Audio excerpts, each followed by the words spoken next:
শাহজাদপুরে প্রবীণ BNP নেতাদের সাথে ইউএনওর মত বিনিময়।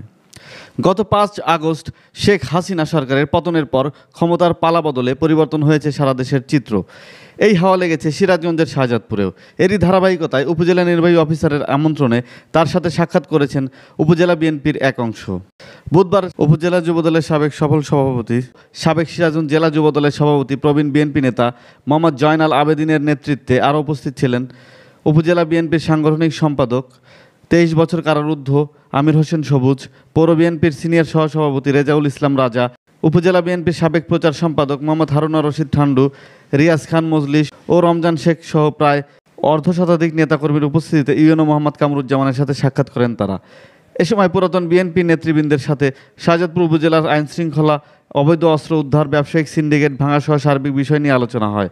এই বিষয়ে পুরাতন বিএনপি নেতৃবৃন্দ জানায়, আজ শাহজাদপুর উপজেলা নির্বাহী কর্মকর্তার আমন্ত্রণে আমরা পুরাতন বিএনপির নেতৃবৃন্দ শাহজাদপুরের আইনশৃঙ্খলা, দখলমুক্ত, চাঁদাবাজ মুক্ত, সকল বালুর পয়েন্ট অবৈধ দখলদারের হাত থেকে মুক্ত, সকল অবৈধ সিন্ডিকেট ভাঙতে, অবৈধ আগ্নেয়াস্ত্র মুক্ত করার বিষয়ে আলোচনা হয়।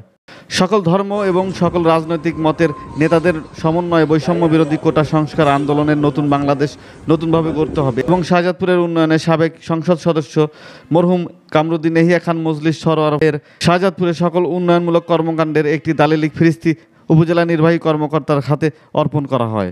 রাজীব আহমেদ রাসেল, প্রত্যাশা নিউজ, শাহজাদপুর, সিরাজগঞ্জ।